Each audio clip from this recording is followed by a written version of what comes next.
Welcome to the Wizard of Woz podcast. On today's show, I'm very excited, very grateful. Is someone who's been a part of my story, and we're very lucky to have her.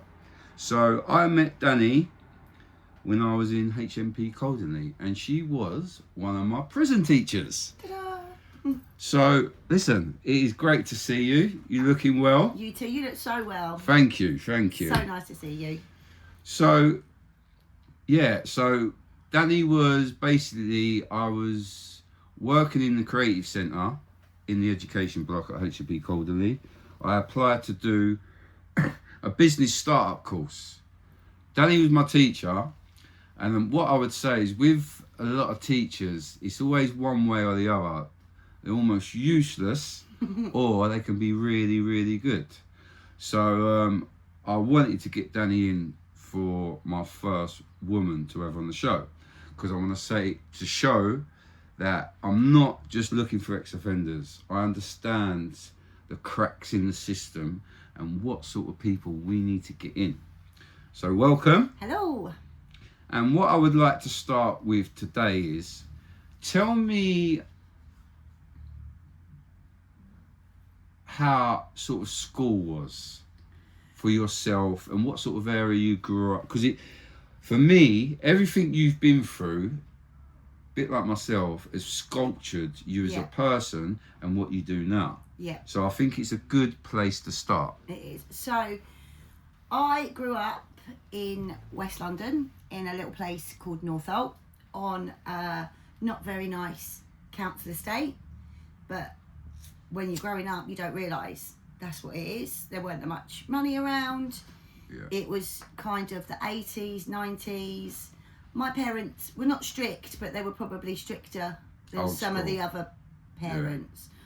Yeah. So I wasn't allowed to kind of roam as much as possible, but I was out with, like, you know, the old school, like, run outs and knock a dolly, manhunt, knock down ginger, bulldog. Yeah. Bulldog was a classic. We'd find an empty garage, turn it into a den, and all that kind of stuff. Old school street life. Basically. So you're streetwise a bit.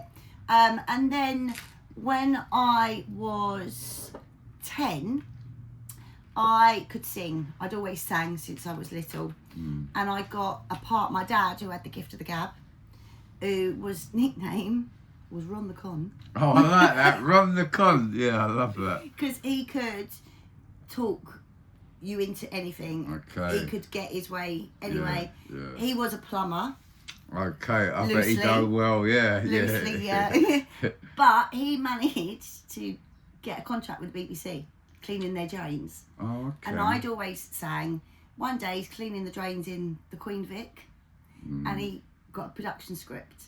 On that script, it had a list of agents, and one of the agents was someone called Sylvia Young, who some of you may have heard of. Yes. So he rang them up, gift of the gab, Ron the Con, got me an interview with the agency. Oh, what a G! Got me an interview with the agency. I got onto the agency, sang with them, got sent for an audition straight away for Les Mis in the West End, Les Miserables, and I got the part of Cosette. And so at 11... How mad's that? So, first audition, I was 11 years old. I got the part in the West. I hadn't even been to the theatre. Opportunity. You got pushed into an opportunity. I'd never even been to a pantomime. I hadn't been to the theatre. So, all of a sudden, I was there. I just wanted to sing, did that. And then on the back of that, I auditioned for a scholarship for the full-time stage school, and I got it. Oh, well done you. But... I've been diagnosed with ADHD. Okay. So that's surprising, that, isn't it, darling? Go on. So I was totally missed because I was good at school and I was clever, and it was a naughty boy kind of disease or syndrome, whatever it was. But now I'd be put on the gifted and talented kind of programs, and me getting a scholarship back then was kind of the way. And then I went to school. And nearly everyone I went to school with was as mental as I was. Yeah.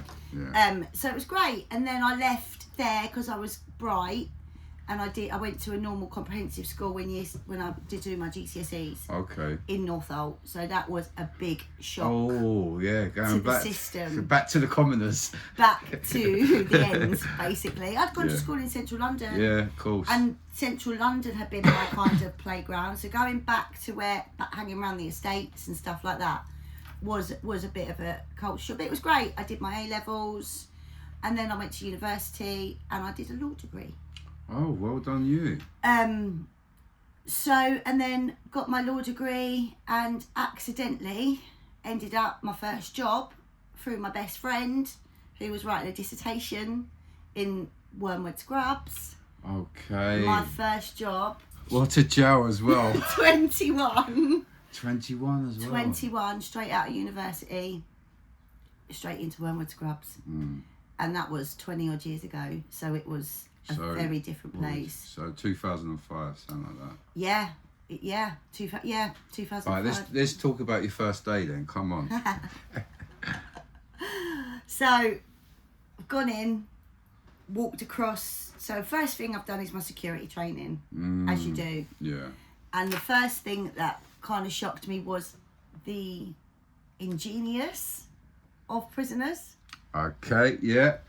When they were showing kind of weapons and things that had been adjusted. Like and, toothbrushes and stuff. Yeah, but even like loads of stuff. It was just sharpened. And things that you would never even think about. So I was like, right, okay.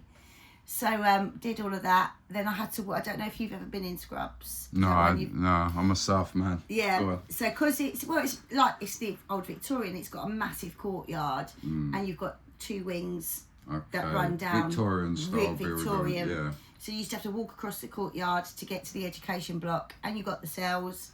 So me and my mate, we're both 21. As you can imagine, everything comes out the window. Oh yeah, of course. Yes. Everything comes out the window. Promising you the world. Oh yeah.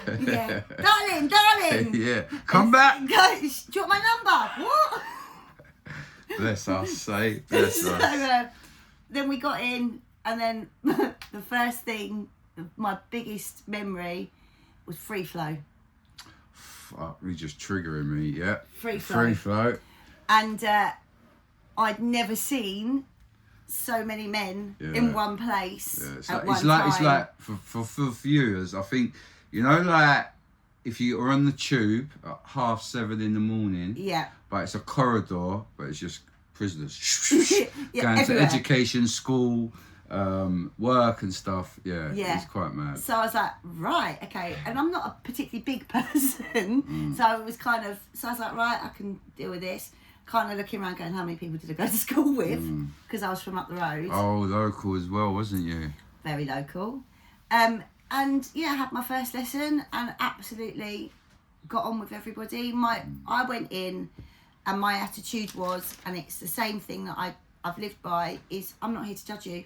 I'm here to get you through your sentence and make your sentence as easy as possible to get you to your DCAT or to get you home. And I just wanted to help. Yeah.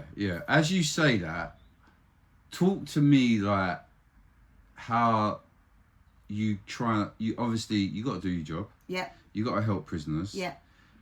How did you let me think about it. Yeah, how did you find the best way to get prisoners on board into learning and being a little bit inspired? Humour, taking the mickey out myself. Yeah. Kind of being able to talk on a level as well. And I think because I didn't come from a background from being middle class or... Yeah, there was a bit more respect, I suppose. I could kind of relate to stuff. Because you've seen it. Because I'd seen it. I knew the lingo. I knew kind of the codes. I could... And a lot of that was humour. And also, as I said, I never judged anybody. I never looked down my nose at anybody. Yeah. I treated everyone the same until they gave me reason to treat them. And that never really happened. Yeah. And I think just being honest, even with you, when I met you, I'd tell you stuff that I shouldn't. Yeah, but we like that because I remember I can remember a few of us even though we was doing a business, we were like asking you questions about inflation. Oh, what? So if there's a war happened, how does that affect money? And you would tell us stuff that suppose you shouldn't really say because you understand the economics and stuff. But yeah, I understand that. So thinking you're in the education department. Yeah.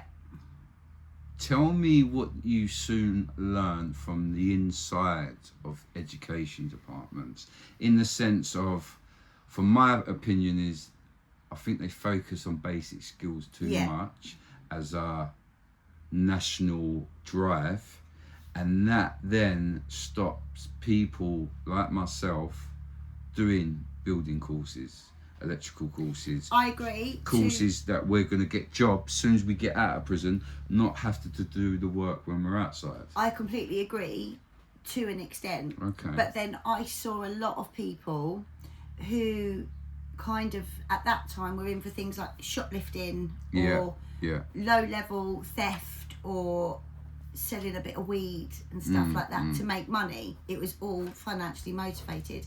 And then when you dig down, they can't read and write. Yes. So if you can't read and write, how do you fill in a job application form? How do you use a phone and the internet? How do you claim any benefits that you might be entitled to? How do you sort out your health problems? So it was kind of, I understood that didn't make someone bad. It wasn't a bad person because they'd got into those situations. It's just systems. It was for surviving. Them. Yeah, systems where they survived. And then on the other hand, I was thinking, well, how can all these people in this country, how many people get missed? How many have slipped through the cracks and are now here? And that was something that really kind of struck me, that if those problems were solved. So I do agree there is a heavy reliance on it, but I understand why. Yes, yeah. I can see that insight as well.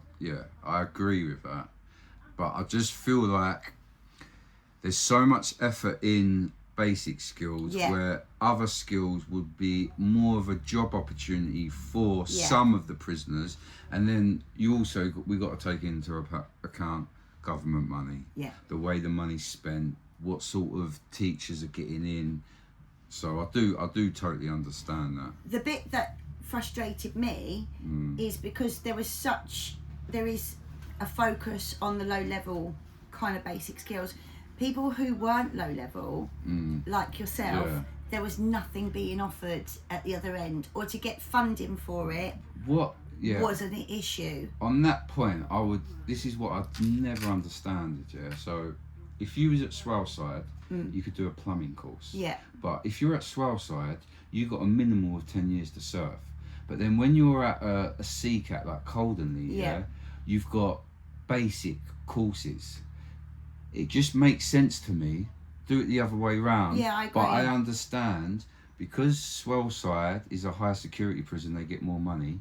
But why are you teaching them courses that at the time they get out, they're going to be obsolete? They're going to be obsolete. It's like when you look at the basic systems in the prison service. And when you look at that money is then just a waste. Yes. Which could be put into. Because when I heard other places, I was in Colden, and I was like, "What? Are you serious?" Because I'm now seeing all these lifers that are finishing off their sentence. So I started asking them, and I suppose a lot of it is why I want to do this, what I'm doing now. Like, I just think it's like, it is what's backward. going on? The whole system is backward. When I worked at Send, I got in trouble. Okay. Surprise, surprise.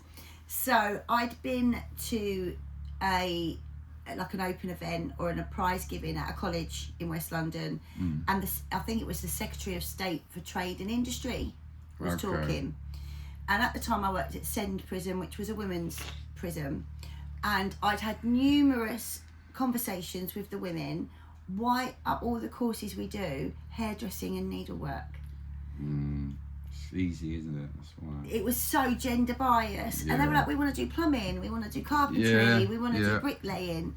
So, and Send is massive. It's got loads of grounds.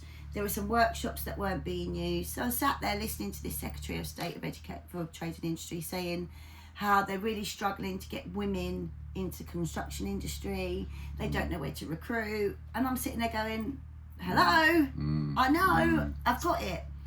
So I went home and I wrote a little email to the Secretary of State for Trade and Industry, said, you know, come to send, get in contact with so-and-so, I'm just a teacher, but this is what is needed. It would set the women up for employment, they could be self-employed, they haven't then got to worry about DBS and all that kind of stuff. Long story short, they got in contact with the head of learning and skills at the prison, wanted to come down, see what I was talking about. The head of learning and skills wasn't happy about me thinking outside the box and talking to somebody else. And I was like, but it's a government official. If anybody can do something about it. They were more concerned about a teacher was treading on toes. And that they hadn't come up with the idea or they hadn't fought for it. And then I was even told that I was going to be in trouble because I'd broken the Official Secrets Act. I know from when I worked at Coldeney as a teacher's assistant, along with that officer, there was a few things, because we were allowed access to the internet and they put blockers on it. Yeah. The way they were around security, like, I remember I was going to do some filming for them. They got a barrister to write up everything that I was going to film, and I was thinking, and then it reminded me when I was in HMP 10, when I run the radio station, and we done a radio documentary called Care Bear. So back in the day, if a screw was nice to prisoners, he was bullied by other prison officers for being a Care Bear. Right. So we thought it was an interesting documentary. We was going to play it on Radio 10, because it was like one of the first radio stations. The governor found out and said, if you play that, I'll shut down the whole radio station. It's just mad. And he made us, a deputy governor, watch us delete the fucking documentary. But this is where security is too much, and security is too much of the main focus. I understand why you don't want prisoners escaping, but when prisoners are making, or people are trying to do good things, security shouldn't be the main focus. Well, I think this was more kind of, you need to get back in your box. They don't like anyone like above. I said, I've written because to you're what do they call you? Civvies, isn't it? Civvies, like, but even she that was term. A civvy, but because she was the head. Yeah, but she's in with the screws and the management and all the management. Stuff. And I said, well, I haven't signed. First of all, to break the Official Secrets Act, you've got to sign it. I haven't signed it. And second, I wrote to an MP. I didn't go to the Sun. So yeah, I know what you're saying. You didn't like ring up the newspapers and tell them that. You'd never guess. You was trying to help. But I could have. Right, on that note, compare to me women's prisons to men's. Okay, so when I left Scrubs and I got the job at Send, Holloway was still a women's prison. It was still open. It was still open. Yeah. And I was told, you're absolutely mental, go into a women's prison, they're going to eat you alive. I was told horror stories about them laying and just like weeing on you and stuff like that. I thought you were going to say the broomstick or something like that. I don't even want to think about it, but I would, like, what they would, and like all that, I was told you're going to get, you'll last a couple of weeks. So I was like, okay, right, I know how to deal with men. I can kind of be a bit ditzy and play on that a little bit. How am I going to play this with women? And I was shitting myself. So first day, I went in. There was a couple of people.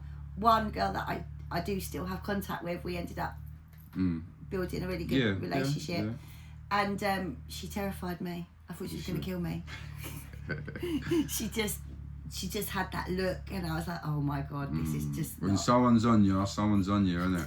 But within a few days, I'd made friends. Yeah. You know, they were making me cups of tea.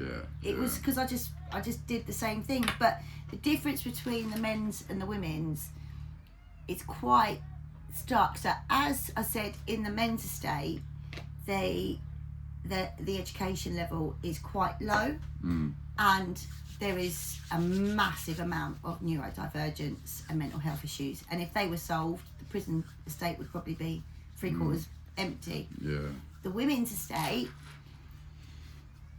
most of the women are in there as abuse victims or coercive control or kind of been manipulated into do something.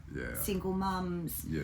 So it's very different mentally. So it's a bit more emotional as well. There's a lot of emotion. Because there's a lot of a lot of shame, pain. Yeah. Yeah. There's a lot more self-harm or more noticeable self-harm. Yeah. There's also more fights. I can imagine the fucking hell. Yes, I bet they are. And they are vicious. You touch my thrush, I'm doing you. Well, most of them end up in relationships. Yeah. And then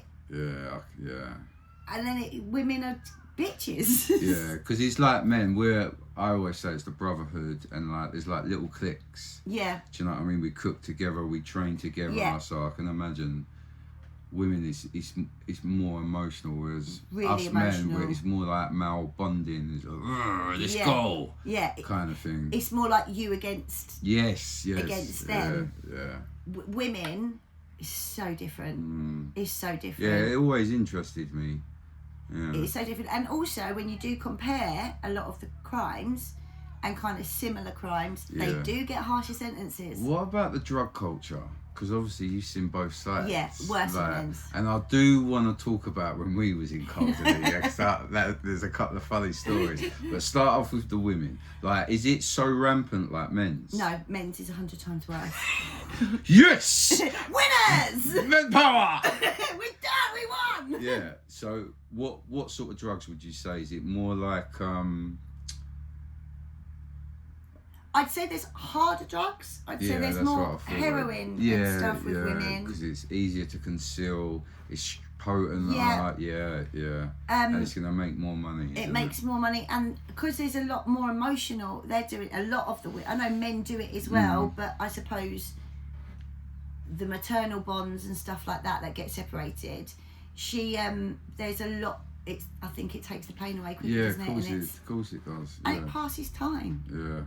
Which is one reason why a lot of people, like you have people, and then also you have that problem of somebody who might have just been a joint smoker before. Yes. And because it stays in their system longer and they need something, they go on to spice and whatever because it's cheaper, easier and less likely to come up in an MDT. Because like when we go to Coldenley, so let me set the picture for people. So when I was at Coldenley, just finished COVID, but the prison surfers were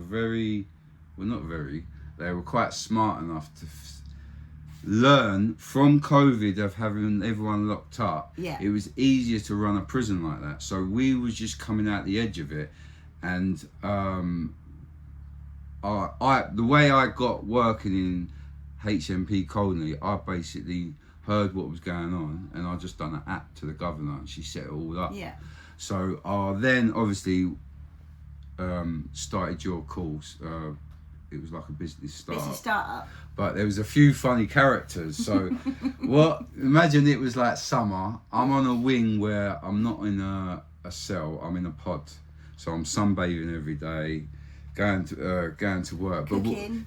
Cooking, and what the routine was like, because they were kind of on it.